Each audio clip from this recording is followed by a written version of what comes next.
All right, man. I'm with a guy who needs no introduction, but I got to give him one anyway. So he is Voch Lombardi of the Doing All Right podcast. And let me talk to him. My man got the drop. Like, this drop is legendary. I did this drop on Jeff's show. I said, "Hey, Vachi." So like he's doing all right because he's doing Doing All Right podcast. Then he has he's on the thumbnail of DallasCowboys.com. Like, we were talking about that pre-show. Like, my man came from just a YouTuber who they act like we didn't exist, and he's now on the thumbnail. He's the thumbnail of, and if you read the comments, these folks ain't watching if Voch ain't on there. I'm just, and listen, I read comments. That's what we do as YouTubers. My man is box office, and he has enough time to talk to me today. I love you, bro. How you doing, man? Hey, man, I love you back, dog. I appreciate you. Your kind words there, man. A lot of gratitude coming from me, man. We are blessed, man. Everything cool. Life good, bro. Just in general, like life good. Life is good, bro. Life is good. Blessed, and as you say, and I'm gonna say, you know what I'm gonna say? I'm gonna say when they see us on the screen, you know it's about to get green. It's about to go up. We about to turn up. So business about to pick up. It's about to pick up, especially draft season. Voch is crazy.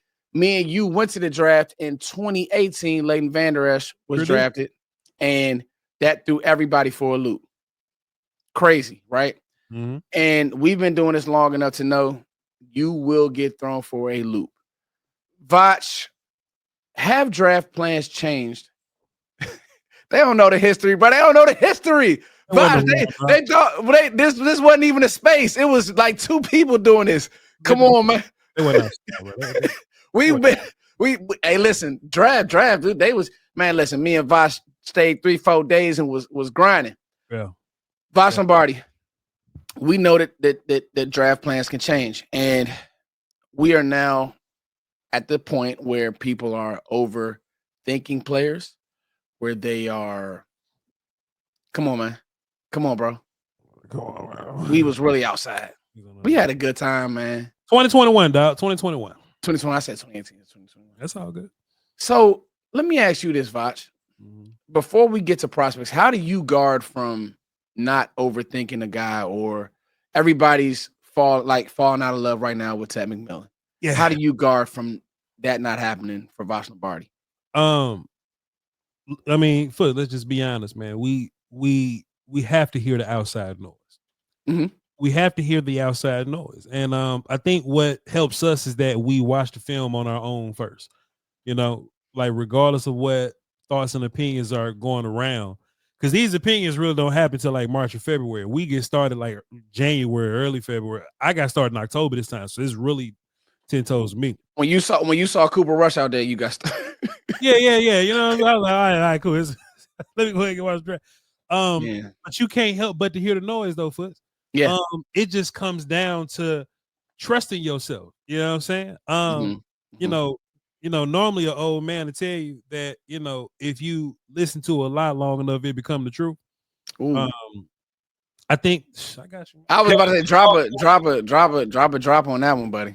I think that happens with us sometimes. So what I got to do, and I'm not perfect neither, Foots, but what I'll do is I'll go back and rewatch the film. I have no problem going back and rewatching the film. So, for example, I've been on a big crusade lately with Michael Williams, right? I've seen that. Yeah. I don't have no fight for you with that one. I can fight you with Jalen Walker, but I see where you are with just underdeveloped pass rusher, and I get the traits, but do I want that at 12? So I'm with you on that one, Voch. And look, I like Walker much more than Michael.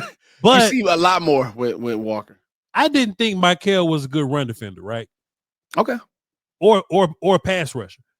But when the thoughts come in and you hear people say, oh, he's a really good run defender and he has some development to go as a pass rusher. That's how they word it. But he got all the athleticism you need. I caught myself being brainwashed almost, Foots, because then I'll get on the draft show.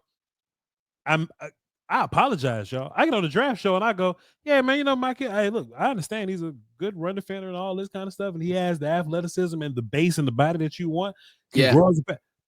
First, I went back and I watched the film, dog. I didn't even think he was all that athletic, because you get to watching versus Milroe and them, and Miro hit that corner on his ass, he started tumbling. Or, pick some team that got a running quarterback. It ain't like Micah chasing people from the edge. Or it's not like I'll give you a better like Mike Green, because Mike is a super athlete. Mike Green. Quarterbacks don't get the edge on Mike Green like that. Mm-hmm. Mike Green's that kind of athlete from Marshall. So when I'm watching Michael Williams, and I can send you the link of when I watched it on Patreon, I was like, damn, dog, I don't like him in run support neither. Why I say he a good run defender? Why did I say that? Because my personal opinion, somebody may think he is. Cool. I don't think he's all that great in run defense neither. Yeah. But I had to rewatch the film and check myself. And I go, man, let me put this cat down here. So with McMillan, luckily with him, I don't care about this noise that he don't run fast. But even though Foots, they'll say he don't run fast. What we say? Well, he ain't got to run fast because he do X, Y, Z. That's what we say. But Foots, that's what we say. I've seen Ted run past people because my original thought was he get faster downfield. He may not get off the line quick, but he gets faster the more he goes downfield. So I think Ted runs fast. But I'll let these characters talk me into it sometimes. But you got to check yourself sometimes. Take and run. So let's jump into it. And this is what. So these are it's two big topics that I want to hit, and then I wanted to get to some names that you may like, and I'm pretty sure that'll carry us. So the big three right now, receiver wise, right? If the Cowboys wanted to go that way, Ted McMillan, the rise of Matthew Golden, which I think is warranted because you've done film on him. I like Matthew Golden, although albeit a 1-year wonder, still didn't have the production of a Ted McMillan that he had for 2 years, but Matthew Golden can play football. Yeah. And then obviously steady Eddie, high floor, Emeka Egbuka. What you just said about Ted, I went on a rant the other day, and I don't even like the Drake London comp. I think it's lazy. I think it's two light-skinned tall receivers, and they both are tall, so it's like he plays like Drake London. He doesn't play like Drake London. He plays like T. Higgins. He plays like, Mike Evans. Drake London coming out of USC was a possession guy. See, Drake London played like Mike Williams. You remember Mike Williams coming out of Clemson? Yeah. Drake London played like Mike Williams. They're more similar to each other. Mm-hmm. Tet is closer to Mike Evans than Drake London. Yeah. Because at least Mike Evans could run. You know what I'm saying? Now, Mike Evans can run faster than McMillan, but watch this, Foots. I don't call all these players generational, right? Mm-hmm. I just don't do it. But I do believe in generational traits, right? Mm-hmm. Like Tyler Guyton ain't good at offensive line, but he got some generational tackle feet. You know what I'm saying? I like to hone in on traits in particular, So McMillan, he may not be a generational receiver, but he got generational catch radius, ball in the air, body control, ball tracking. Mm-hmm. That's generational. You know what I'm saying? Like that's what Randy was Moss. That's what Randy was making. You know what I'm saying? See, here's the thing that people are missing with McMillan for me, and why I'm working on a piece. Everything is separation, right? Sure. Voch, and I want you to talk about this on Doing All Right tonight. Separate. When do we get back to Voch Lombardi talking about how guys win? Yeah. So we've fallen in love with the receiver that can run routes, cross you up like Iverson with the releases, and that's fine and that's fun and that's cool.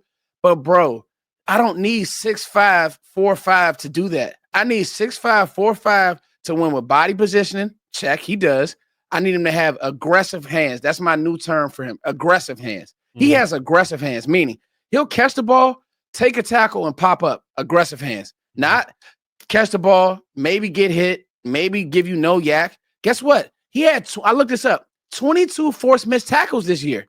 Mm-hmm. Drake London didn't make nobody miss at USC. I can promise you that. He was not running after the catch. Quarterback play wasn't great, Voch. We got to stop getting to this time of the year and overthinking guys. I love Matthew Golden. Matthew Golden does not give you what Ted McMillan gives you in the red area. He does not give you what Ted McMillan gives you over the middle of the field. I think that Matthew Golden's biggest trait is his speed down the field and his route running ability, whether it's dig routes, corners. He can do all of that. But I do think the year one I feel like the year one. How should I say this, Voch? You know, I got on the preacher. I got on my preacher. I went off. Say it right. I think year. Say it right, please. I think year one. The learning curve and you could see a world where he could struggle if now he's going against lesser corners. He doesn't. Neither one of these guys for this team will have to come in and be receiver one. So they'll be going against cornerback twos. But let's say teams want to put their hands on Golden. You ain't putting your hands on Tet, man. I've seen him win off the line of scrimmage when guys try to get physical with him, and he's NFL open. I just think that we're kind of forgetting just how good Tet is, and I think it's kind of lazy analysis at this point. But I'm not gonna let you. Let's fight. Come and cast your net on Golden. Now we ain't got to fight because I still got McMillan over him. But I'm not gonna let you cast this net of deceit over our guy Matthew Gold. I'm a poet. He's my guy too. I like him too. I'm just making sure. But yes, sir. McMillan's whole separation thing. I think this whole idea of having all this separation, I think it comes from this new trend of the underdeveloped quarterback in the league. You know what I'm saying? To where they don't throw it unless it's wide open. I think, and look, we can talk about Four if you want to, but I think Four is a more traditional quarterback. You know what I'm saying? To where he'll take tight window throws because that's what the NFL was really. So like it wasn't a whole bunch of wide open runs. Like NFL open. Like look up Marvin Harris's tight window throws. You know what I'm saying? Yeah. And what you were saying about McMillan, he don't let the ball get to his body. Aggressive hands. He has some radius and he catches the ball as far away from his body as he possibly can. So you pair that with a traditional type quarterback like Dak, who thrives in tight window throws. I mean, we know this by the way. And look, ain't nothing wrong with wide open runners. Like we would love to have some wide open running people on offense, but that wasn't like the tight window throws wasn't a product of traditional offense. It was people running the field and turning around foot. I'll never forgive Mike McCarthy for that. Yeah. That's why the windows were so tight because people was and turning around.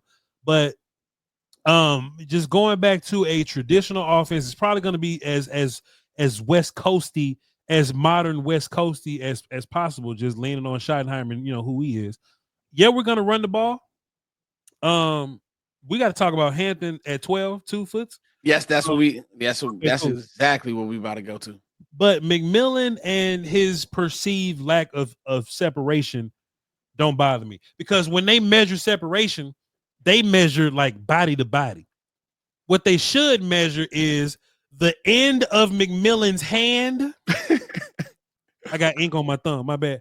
But what they should measure is the ink of the end of McMillan's hand. I'm gonna tuck my thumb.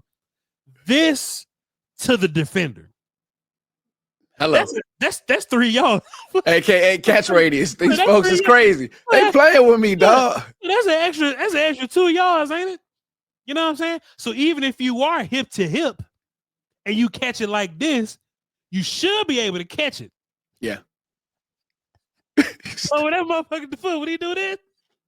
It's different. When McMillan do this shit, it's different. Go ahead. But Voch, he'll do that and he'll get toe up. Like he'll do that, get smoked, and just pop up and do this. Like play strength and physicality. Like what are we doing? What are we doing, Voch? What are we doing? We've been doing this long enough, bro. And he's a big body and he's hard to tackle. They're not gonna talk me out of Tet. No, not me. I just don't want. I don't want this will break my heart, Foots. And I said this on their damn show in their building. I work for the Dallas Cowboys. I go and do shows that they build. I say it in their building. You on the thumbnail? Where they can hear me. I say, man, it'll hurt my soul, and I would lose a lot of faith in this scouting situation. In this situation, if McMillan's on the board, and they simply just go Will Johnson just because, and they go Michael Williams just because. I would be petrified. So I think a lot to unpack there. The biggest thing that I take away from it is draft a good football player and don't overthink it. Teams overthought CeeDee Lamb, you drafted a good football player. Teams overthought Micah Parsons, you drafted a good football player. Draft a good football player. high level thoughts on Emeka, because I know you do like Matthew Burden. I mean, not Matthew Burden. I know you like Burden as well, but it seems like he's kind of falling out of favor now. It only takes one team. But high level thoughts on Emeka Egbuka, because I think we've both kind of said his floor is really interesting, but I don't know if you need to take that at 12, seeing as how the board is starting to fall with the Georgia kids being pushed up. Like I'm hearing for sure Jalen Walker's going in the top 10. And I'm hearing that there's going to be players that we don't expect to be in the top 10. And I'm like, okay, as much as I love Emeka Egbuka, and I did a mock and I gave us Emeka Egbuka. If Ted McMillan's there, it's a no-brainer. You go Ted McMillan. You don't draft Emeka Egbuka over Ted McMillan. I wouldn't do that. But how do you feel about Ted Voch? I mean, excuse me, about Emeka. I like Egbuka. Somebody brought up a good point. It was like, Voch, how do you have a first round grade on him and he's perceived to be like a second option or a complimentary guy? And I thought it was fair. But I look at Egbuka and he just Brian made a fantastic point. He's always been on the team with like a star as wide receiver one. You know, Chris Olave, Marvin Harrison, Jeremiah Smith. Like, it's hard to be wide receiver one over them characters. You know what I'm saying? But if you look at Egbuka in his own right, he does all the wide receiver, all the nuanced wide receiver things at a high level. Like, he's NFL pro ready to go right now. Right now. And he might be better than Burden or even Golden day one. You know what I'm saying? Those other guys are like ceiling guys, you know? Yeah. I think Emeka Egbuka can line up right now, and not even skill-wise, but just the tactics side be better than Jalen Tolbert right now. You remember Jalen Tolbert, his rookie year, he went and lined up at safety and shit? And it was like, damn, why is taking Tolbert so long to figure this out? Yeah. You know what I'm saying? Egbuka wouldn't line up at safety. Egbuka would just have, I don't think there's a big learning curve for him. I think he'll come in, learn the plays, and cool, bet I'm ready to go. Yeah, he's ready. He's a clean prospect, pro level coaching into college ranks. He's ready. And as long as he's had a competent quarterback, he's been a really good receiver. Even back to the Jackson and Jigba days, he's been playing for a minute. When he was out there with JSN, dog, like when CJ was out there throwing the ball around, Egbuka was looking like a wide receiver one then. He really was, Voch. That's a great point. And he played on the edge back then because Jackson was working the slot. Yeah. So I rock with it. If we're theoretically wiped out, I don't know what wiped out looks like for this administration. But if we're wiped out and the pick happens to be Egbuka, I wouldn't complain about it at all. You know what I'm saying? Just looking at my board real quick. If I could just stall and talk to Foots real fast, just tell y'all where I got Emeka Egbuka. Emeka Egbuka. Take your time, bro. Nah, you all good. He is my okay, cool. He's my 10th best player. So cool. No problem. Yeah, I think I'm finishing up my top 100. I had to do a few things. I think I have him at 18. But it's neither here nor there. But what we are going to talk about, Emeka is fine. I do have a first round grade on him. I have a 1-2 on him. So, he's fine. I do have him over Burden. My receiver list is Matthew. Will be Ted, Matthew, and then Egbuka. But Matthew and Egbuka's tags are touching because I think we take for granted the little things that Egbuka does well. The best blocker in the class.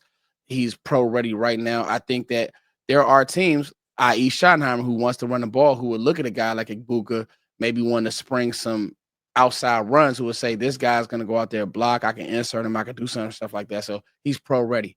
All right, let's talk about Omarion Hampton. Voch. We talk about DJ. He's very well respected in our community, even though we coming for everybody. We talk about Mel Kiper. Very well respected in the community, legend.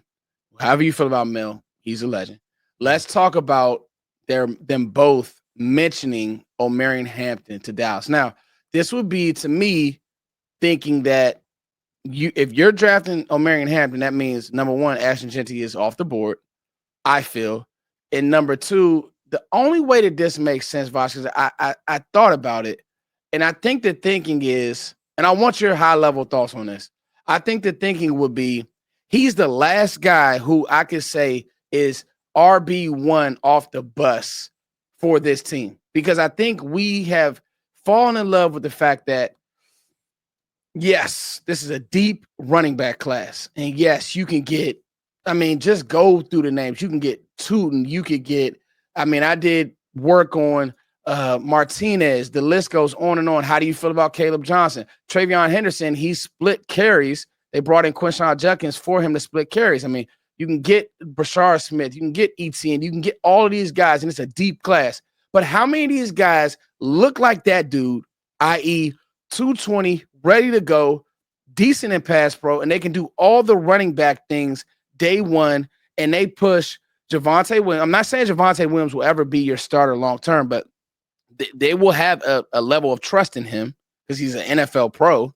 They'll have a level of trust in Miles Sanders because they're NFL pros. I think Hampton is the last dude that pushes those guys to the back of the roster.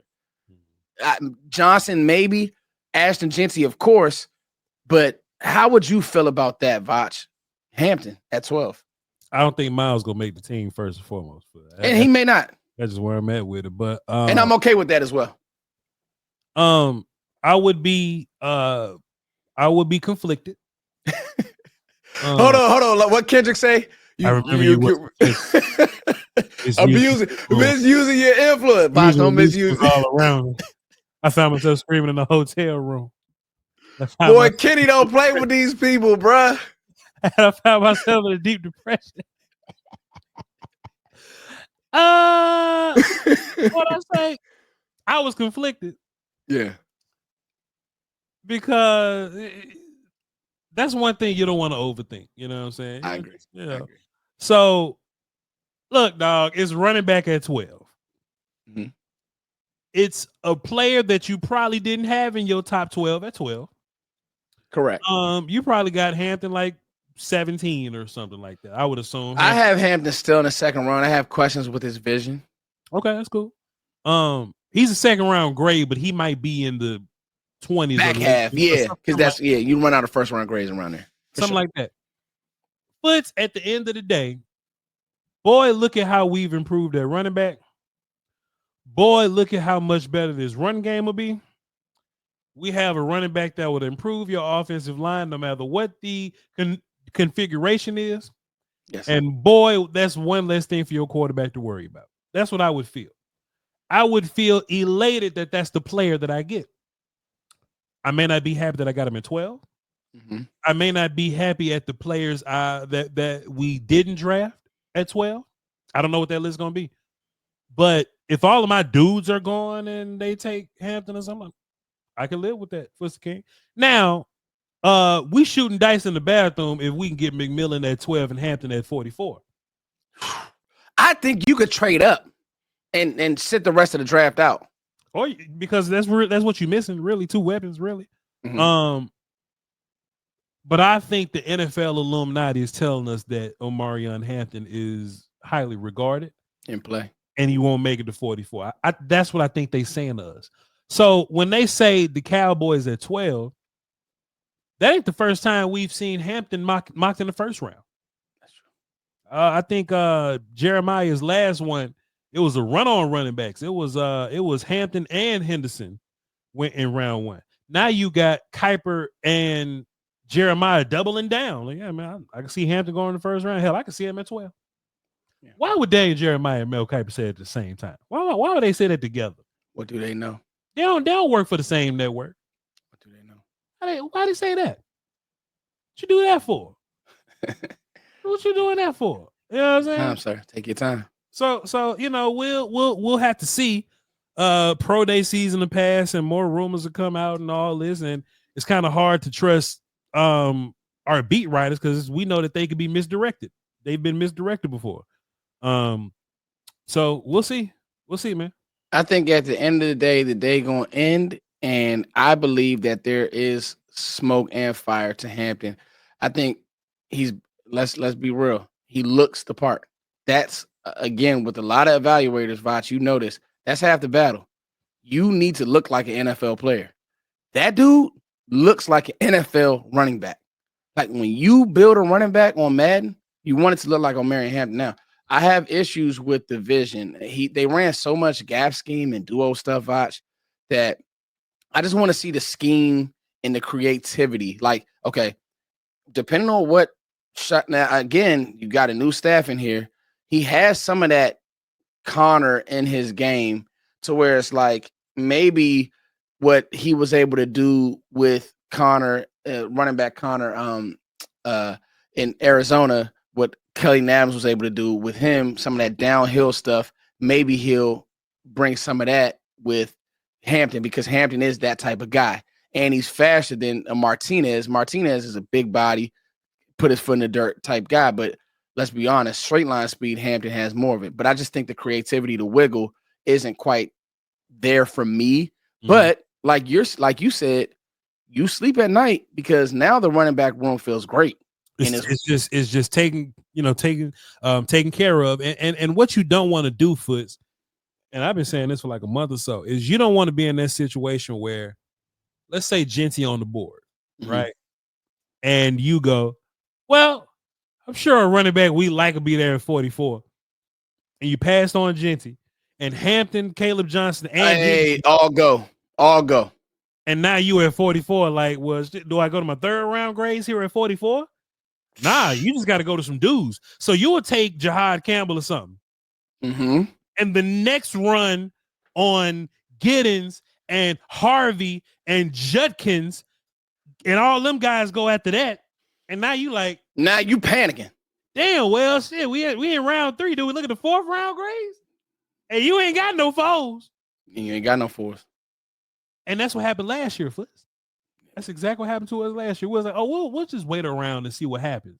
And now they going, well, these dudes ain't even better than Rico. Here, we'll just keep and then that's how you end up week 6 with Zeke and still trying to figure out the run game. I like what you see, man. It's legendary link ups when we link up Voch, because again, just handle the running back room. As much as people, this is a high level Omarion Hampton conversation. That was James Conner, by the way, guys. Clayton Adams had James Conner. Same type of runner, downhill, bruising, big body. Again, I think that Hampton is faster than James Conner. Clayton Adams may say, you know what? I know exactly what to do with this type of runner. Give me this guy. I don't need another pick. Go get your corner. We'll get a receiver in the 3rd round or whatever we need, or go get, Voch wants a D tackle, whatever Voch wants. And go get what you need. I want that right guard from Alabama.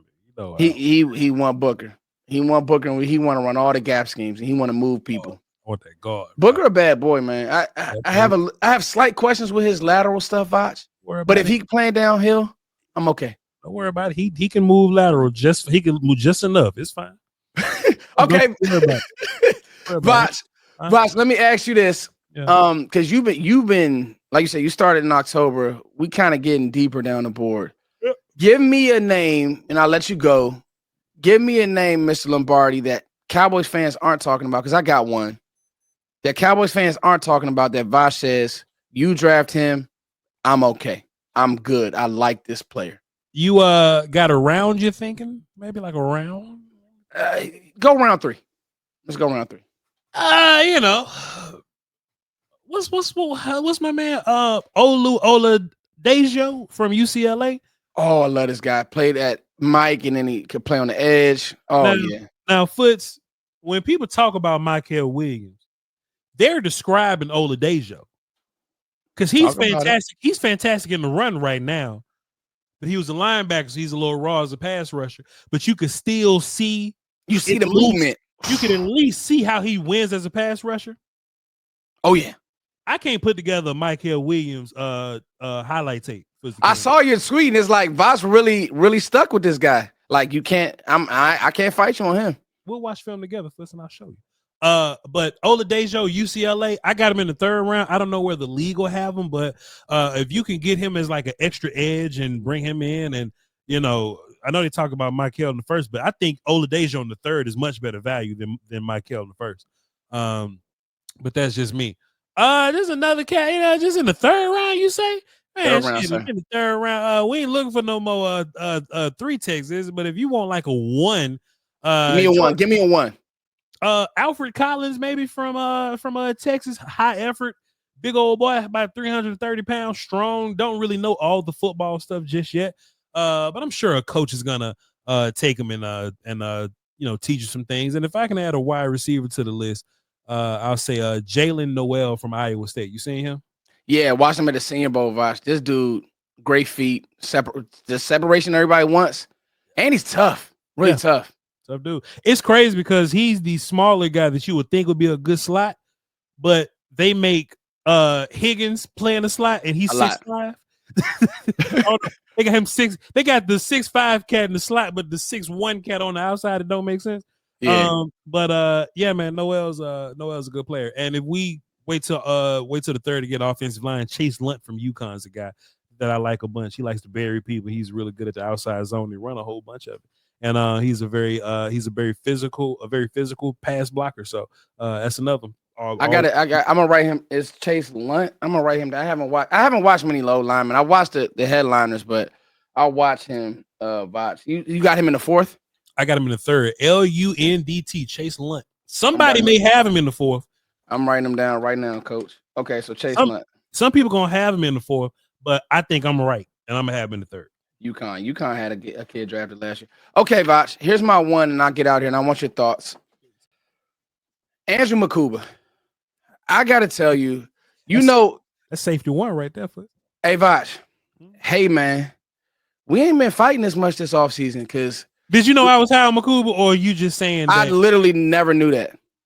Nobody in the community is talking safeties, Voch. So I'm getting around to him. I'm watching Starks. I'm watching, the South Carolina kid. And I got to tell you, Voch, man, this Mukuba, dog, when you start running the metrics and you start watching the film, hey, man. These are my safeties right here. Mukuba is safety one for me.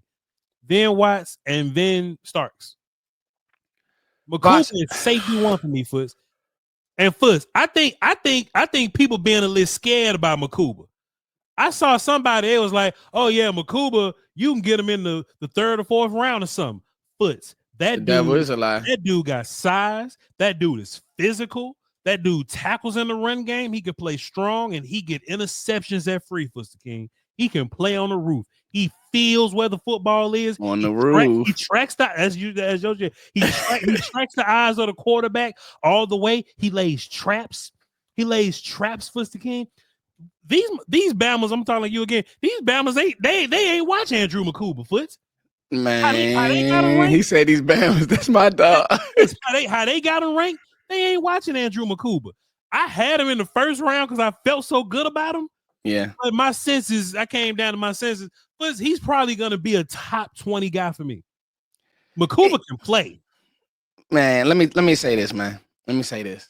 Crazy. I've been doing a deep dive on Eberflus's defenses and how he used Kyler Gordon last year. Voch, I would draft this kid if he fell to the second round, and I would do a backflip. I will applaud. I'll stand up and applaud. And you know what's crazy, Voch? Me and you've done this long enough that we've tried to get safeties to this team.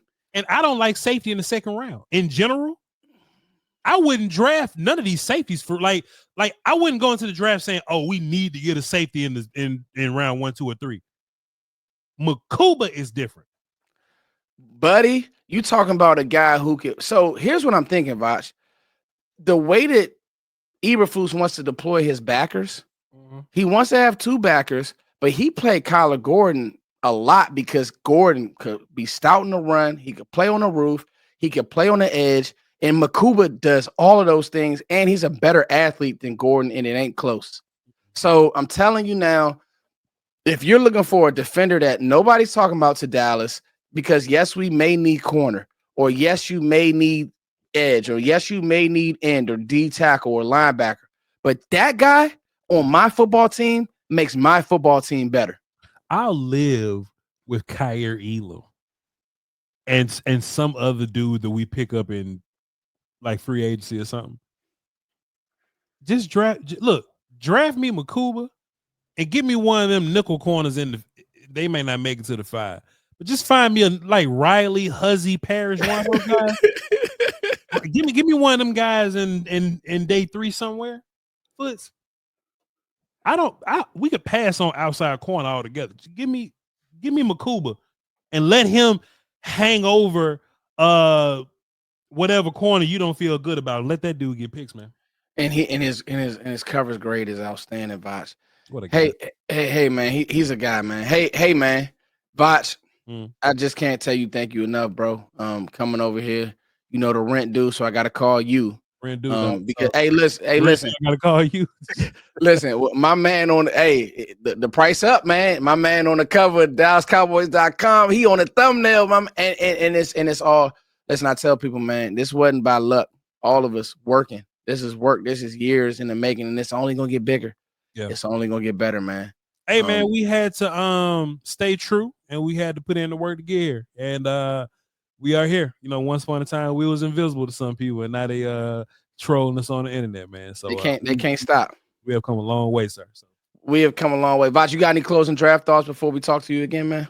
Man, I appreciate you having me on, man. And I don't even want to plug none of my work, man. I'm just here for the love, brother. You know what I'm saying? And hopefully the Cowboys have a good one, because I'm starting to lose faith in them as a drafting conglomerate. So we'll see. Voch, I'll try to get you back in a week or two. Hopefully there's some new news. Keep doing everything you do on the draft show. I'm gonna plug you because you're my bro for life. You know that. Health, all that. We talk about life more. A lot of times we talk about life more when we do football, y'all. Just so you know. Last time I talked to you, we just talked about suits, suits and getting in shape. buying a suit and getting in shape. You know what I'm saying? You my bro for real. Hey, you my bro for real. Much love to you, Voch Lombardi. This is Footster King as always. Thank you all for liking, sharing, subscribing. Hey, run this, as Voch would say, for the cardio. Hey, peace.